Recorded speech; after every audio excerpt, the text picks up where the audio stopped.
Thanks again for covering for me while I'm recovering. I want to take a moment and go through the keynote or PowerPoint basically. This is the title slide. You can have this up on the screen when the kids are playing their free time activities. Michael Zolman is going to be playing this at the sound booth in the assembly. He's regularly my tech guy, so he kind of knows how everything goes on the tech side. Then we have a projector on the front wall that the kids see, and then we have one pointed against the back wall for anyone on stage to see kind of as a cheat sheet. So we got this title slide. The kids are playing usually around 10:35 or so. I make the announcement that they have 1 minute to clean up. I usually wait till 10:35 just because we have kids that show up late, and it just works. But anyway, here's your 1 minute countdown that you can play.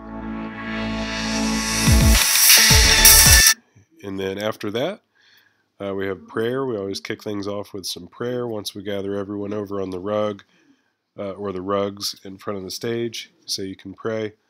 And then after prayer, let's just go right into worship.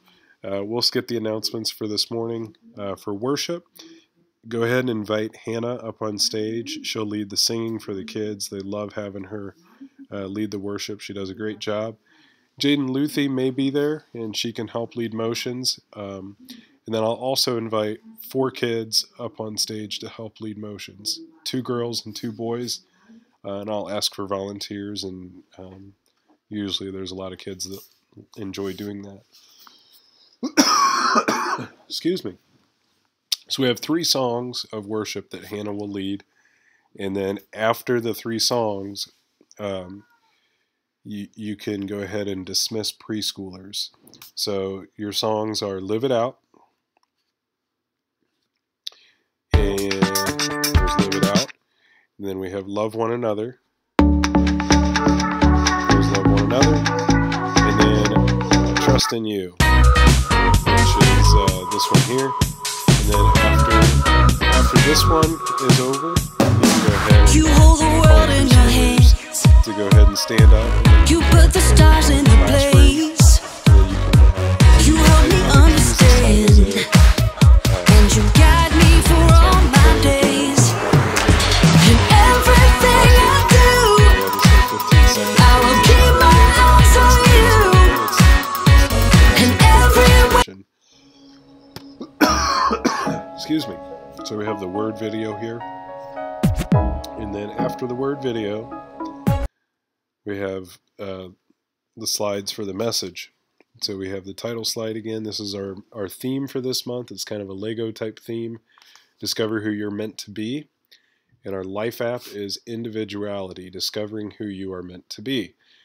Then our memory verse for this month is how you made me is amazing and wonderful, and I praise you for that.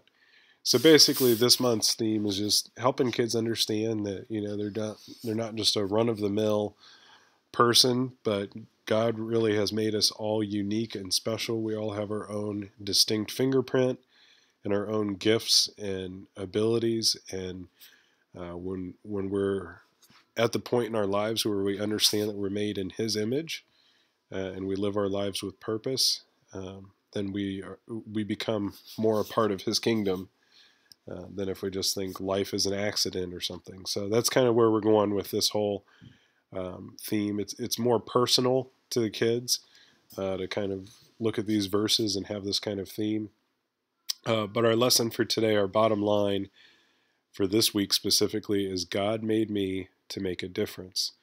So again, with these 3 slides, the title, the life app, the memory verse, and then today's slide, you can kind of break these down a little bit just quickly and then go into the Bible story. The Bible story here on the next slide is about Timothy, the young leader that Paul kind of took under his wing. So I have a Bible story video that I have from a couple years ago that's essentially the same story about Timothy.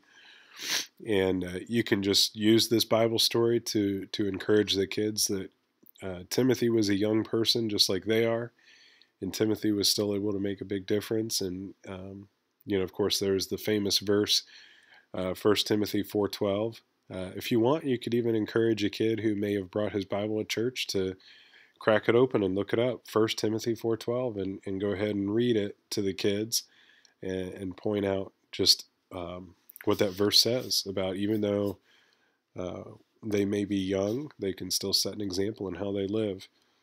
So here's the Bible story video on the next slide. And now for an amazing... And that's about 5 or 6 minutes long. And then after the video, kind of recap this whole bottom line teaching point. God made me to make a difference. You can even have the kids repeat that, use a lot of repetition with the kids, throw in some motions. You could say God, have the kids point up, made me, have them point to themselves to make a difference. And then they can, spin around in a circle or something like that. So repetition is key. I'm sure you'll make it stick for them a little bit. But after this part, you can close in prayer. And then the way that I dismiss kids to go to the small groups is I just kind of see every week we get a different mix of kids. So I start with the girls and I say, girls in kindergarten, first grade, and second grade, stand up. And if they stand up and it seems like that would be a good sized group, then send them out with a female leader. If it seems like there's not a lot, then okay, third grade girls stand up, fourth grade, and go until you get a good sized small group. I try to aim for about 8 to 10 kids. And then do the same with the boys. Boys, kindergarten, first grade, stand up. The kindergarten and first grade boys are pretty rambunctious, so I usually just put them in their own group and then have the older boys, second and third grade and above, have their group apart from the kindergarten and first grade boys. But who knows how it'll be tomorrow. Once again, I appreciate you helping cover for me. Let me know if you have any questions.